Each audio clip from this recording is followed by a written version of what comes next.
ঐকমত্য কমিশনের সহসভাপতি সহ মাননীয় সদস্যরা আছেন।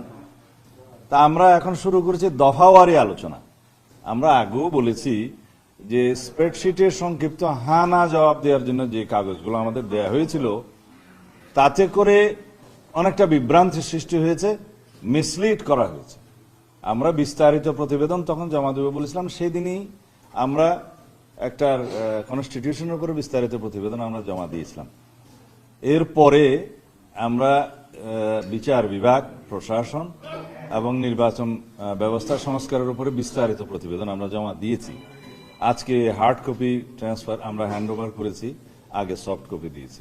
তো এগুলোর উপরে আমাদের বিস্তারিত আলোচনা চলছে। আমরা সংবিধান সংস্কার দিয়ে শুরু করছি, তারপরে জুডিশিয়ারি হবে, এরপরে নির্বাচন ব্যবস্থা হবে। এরপরে আমরা যদি কন্টিনিউ করতে চাই, যদি আমরা আজকে সমাপ্ত করতে না পারি, পরেও আলোচনা হবে। আমরা বোঝাতে চাচ্ছি আমরা সংস্কারের বিষয়ে কতটা সিরিয়াস বিএনপির পক্ষ থেকে।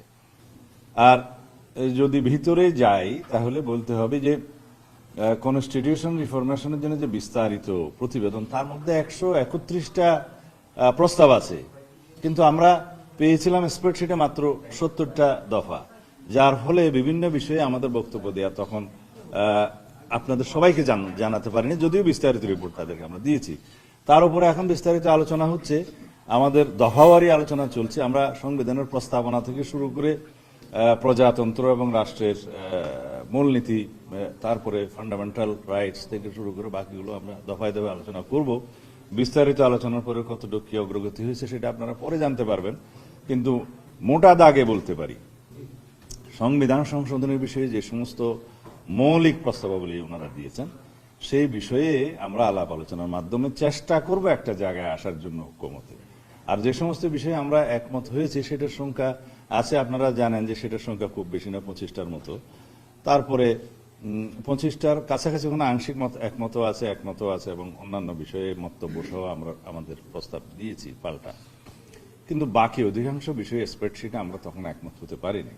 আর বিস্তারিত আলোচনার মধ্যে যে দেখেছি 131 দফার মধ্যে অনেক বেশি বিস্তারিত আলাপ আছে, যেমন ন্যাশনাল কনস্টিটিউশন কাউন্সিল সম্পর্কে বিস্তারিত আলাপ আছে, অন্যান্য কমিশন গঠনের বিষয়ে আলাপ আছে, এবং যে সমস্ত বিষয়গুলোতে আমাদের সুস্পষ্ট মতামত আমরা দিয়েছি সেগুলো নিয়ে কমিশনকে আমরা যৌক্তিকভাবে বোঝাবো, এবং তাদের যে সমস্ত প্রস্তাব আছে সেগুলো নিয়েও আমরা যৌক্তিকভাবে তাদের কাছ থেকে জানতে চাচ্ছি এবং জানছি। যেটা যৌক্তিক সেটা জাতির কল্যাণের দিকে লক্ষ্য রেখে আমরা সেটা অবশ্যই বিবেচনা করব। আসি এই জুডিশিয়ারির ক্ষেত্রে, দেখা গেল জুডিশিয়ারিতে প্রায় অল্প স্প্রেডশিটে মতামত দেওয়া হয়েছে, যেখানে আমরা মনে করেছি যে আমাদের অনেকটা মিসলিড করার মতো হয়েছে।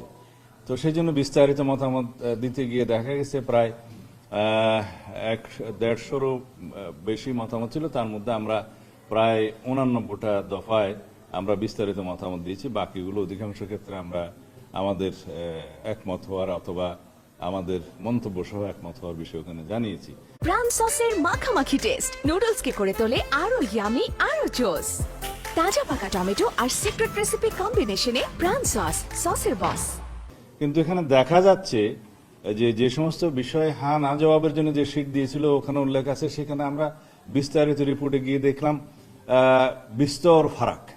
এই যেমন বলা আছে যে আর্টিকেল 95 সংশোধনী ব্যতিরেকে এখনই যদি বিচারক নিয়োগের প্রক্রিয়ার জন্য বিচারক নিয়োগ অধ্যাদেশ জারি করা হয়, যেটা করেছে এবং হাইকোর্টে চ্যালেঞ্জ হয়েছে বলে আমি জানি, সেইটার ক্ষেত্রে এখানে বর্তমান সংবিধানের অবস্থা বহাল রেখে বিচারক নিয়োগের জন্য অধ্যাদেশ এবং তার অধীনে কমিশন গঠন করার প্রস্তাব করা হয়েছে। যদিও আইনটার মধ্যে লেখা আছে যে কাউন্সিল গঠন, কিন্তু প্রতিবেদনে এখানে সংস্কার বিষয়ে লেখা আছে কমিশন গঠন।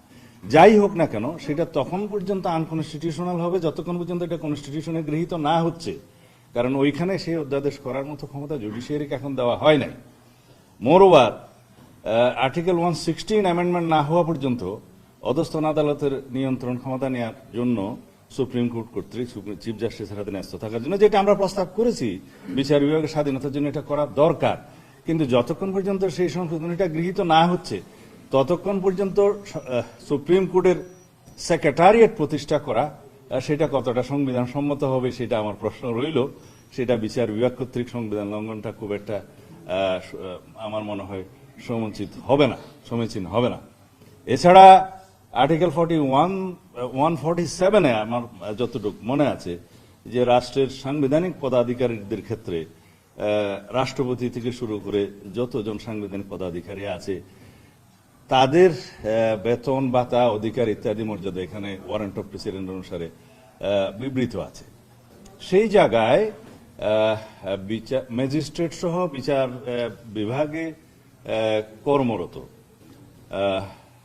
যারা তাদেরটা এখানে নিশ্চিত করার জন্য এই আর্টিকেলের মধ্যেই প্রস্তাব করা হয়েছে নিয়ে আসার। তো এখানে বিষয়টা হচ্ছে যে অন্যান্য রাষ্ট্রের অঙ্গের যারা তাদের এই সমস্ত বেতন ভাতা পারিশ্রমিক অধিকার তো সংবিধানে বিবৃত থাকে না, এটার জন্য আলাদা আইন করা যেতে পারে স্বতন্ত্র বিচার বিভাগের স্বতন্ত্র পদের জন্য। এই ক্ষেত্রগুলো আমার মনে হয় আরো বিস্তারিত আলোচনার দরকার আছে। আমি বিচার বিভাগের কোনো বিষয়ে কোনো হার্ড করতে যাচ্ছি না, কিন্তু সবকিছু কনস্টিটিউশনাল হওয়া উচিত, সবকিছু বিধিমাফিক হওয়া উচিত, সবকিছু সংশোধিত হওয়ার পরে কার্যক্রম করা শুরু করা উচিত।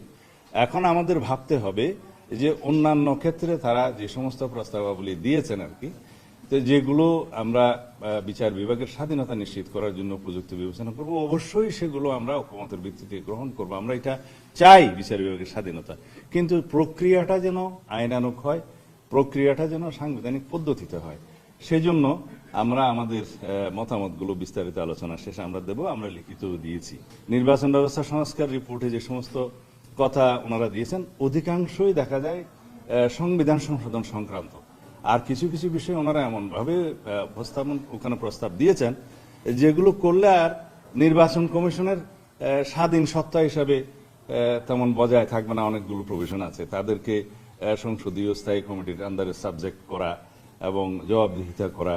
এখানে আর্টিকেল 119 অনুসারে যেখানে সুপ্রিম জুডিশিয়াল কাউন্সিলের ক্ষেত্রে তাদের সেই বিষয়টা বর্ণিত আছে যে নির্বাচন কমিশনের জন্য সেই পদ্ধতি অ্যাপ্লাই হবে, সেগুলো আরো বিস্তারিত আলোচনা করা দরকার।